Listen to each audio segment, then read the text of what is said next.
Hi friend, তা আমরা এখন যাচ্ছি কালীচরণপুর শিব মন্দিরে। তা ওইটা হচ্ছে নতুন, সবেই নতুন তৈরি হয়েছে, এখনও পুরোটাই কমপ্লিট হয়নি। তা আজ আমরা যাচ্ছি ওখানে ঘুরতে। তা সন্ধ্যেবেলা বীভৎস সুন্দর লাগে। তা আমি আর ভাই যাচ্ছি। তা চলো ওখানে এখন গিয়ে দেখা যাক তা কেমন লোকজন আছে, কেমন কি পরিস্থিতি। আর জায়গাটা নাকি খুবই সুন্দর, তা তোমাদেরও দেখাবো। চলো এখন দেখতে থাকো। আজ বৃহস্পতিবার, ঘড়ির কাঁটায় বাজে এখন 3:30। হালকা হালকা শীত তো পড়েই গেছে, তাই কখন যে ঝুপ করে সন্ধে নেমে যাবে, তাই আমরা একটু তাড়াতাড়িই বেরিয়ে পড়লাম। কী করে যাবেন ভাবছেন? তাহলে চলুন। যারা ডায়মন্ড হারবার থেকে আসতে চান, আপনারা ডায়মন্ড হারবার থেকে জঙ্গলপাড়ার যে অটো চলে, ওই অটোতে করেই স্ট্যান্ড পর্যন্ত চলে আসতে পারেন। তারপর 1 মিনিট হাঁটলেই দেখতে পাবেন মন্দির। আর যারা আমতলার ওই দিক থেকে আসতে চান, তো আপনারা রায়চক বা ডায়মন্ড হারবারগামী বাসে এসে সরিষা নেমে ওই অটোতে করেই চলে যাবেন। আর যারা ফলতার দিক থেকে যেতে চান, তো রায়চক রেডিসনের পাশ থেকে রাস্তা চলে গেছে, ওই রাস্তা ধরে গেলেই দেখতে পাবেন মন্দির। তা আমরা এখন চলে এসেছি কালীচরণপুর সেই শিব মন্দির। তা এই হচ্ছে ফার্স্ট গেট। তা চলো এখন ভিতরে ঢোকা যাক। তা আর একটা গেট ঢোকে তবে ভিতর মন্দিরে প্রবেশ করা যাবে। আর মন্দিরের ভিতরে ব্রাহ্মণ আছে কি, কখন পুজো হয়, কখন আরতি হয়, সব কিছুই তোমাদের বলবো, জানাবো। তা চলো এখন ভিতরে যাওয়া যাক।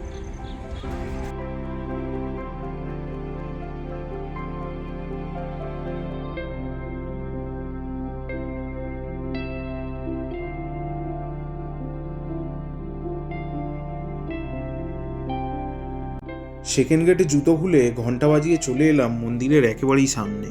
সামনে থেকে কিছুক্ষণ মন্দিরটা দেখলে মন ভরে যাবে।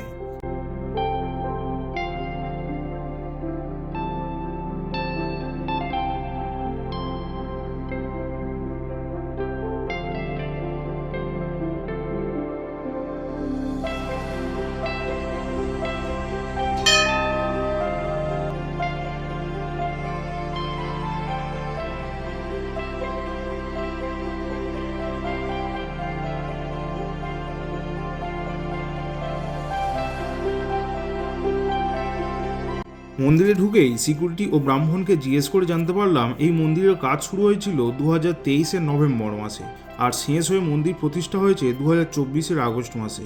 মানে হলো 4 মাস এই মন্দির পুজো পাঠ চলছে।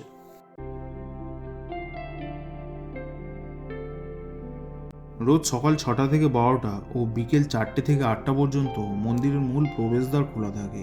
এই সময় এলে ঠাকুর এবং পূজাপাঠ দুটোই দেখতে পাবেন। পাশ থেকে বয়ে গেছে হুগলি নদী।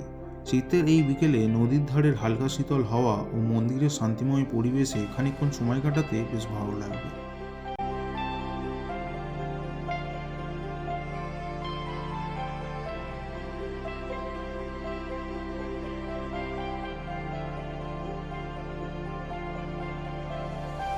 আমি আর ভাই দুজনে বেশ খানিকক্ষণ ঘুরে ঘুরে মন্দিরের আর্কিটেকচারটা দেখলাম। শুধুমাত্র ইট, বালি, সিমেন্ট দিয়েই তৈরি।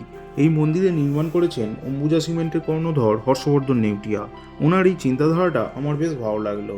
আগে এই জায়গাটায় শুধুমাত্র জঙ্গলে ঘেরা একটি মাঠ ছিল, এখন মন্দিরটি হওয়ায় জায়গাটা বেশ পরিবর্তন চোখে পড়ল। এখানকার মানুষজন তো রয়েইছেন, এছাড়া বাইরে থেকে অনেক দর্শনার্থীরা ঘুরতে আসেন এই মন্দিরে।